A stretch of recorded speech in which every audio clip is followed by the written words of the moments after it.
என்கிட்ட ஒரு பேஷண்ட் கேட்டாங்க, டாக்டர் என்னோட ஹஸ்பண்ட் வந்து ரொம்ப ஒல்லியாக இருந்த பிறகு கூட, எப்படி ரொம்ப ஒல்லியாக இருந்தவர் கூட நிறைய வருஷத்துக்கு ப்ரெஷர் மாத்திரை சாப்பிட்டுட்டு இருக்காங்க அப்படின்னு கேட்டாங்க. நம்ம யோசித்து பாருங்களேன், ஒல்லியாக இருக்க ஆளுக்கு ப்ரெஷர் வரவே கூடாது. ஒல்லியாக இருக்க ஆளுக்கு ஏன் ப்ரெஷர் வருதுன்னு என்னைக்காவது யோசித்து பார்த்தீங்களா? பதில் தெரியுமா? பதில் சொல்லவா? நம்ம சாப்பிட்ற உணவில் உள்ள விகிதம் கரெக்டாக இல்லாதனால தான். ஸோ நம்ம வீட்டில் சாப்பிட்ற உணவை சரியான விகிதத்தின்படி சாப்பிட்டா நம்ம சாப்பிட்டு இருக்கக்கூடிய ப்ரெஷர் மாதிரி என்ன பண்ணலாம், படிப்படியாக குறைச்சி நிரந்தரமாக நிறுத்தலாம்.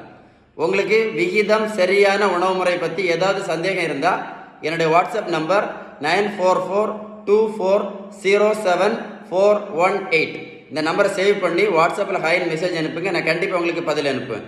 Stay tuned with doctor ஷிபன்.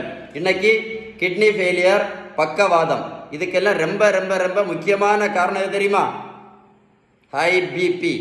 அதனால இந்த வீடியோ கண்டிப்பாக உங்கள் நண்பர்களுக்கு அனுப்பி கொடுக்குங்க. கண்டிப்பாக யாராவது ஒரு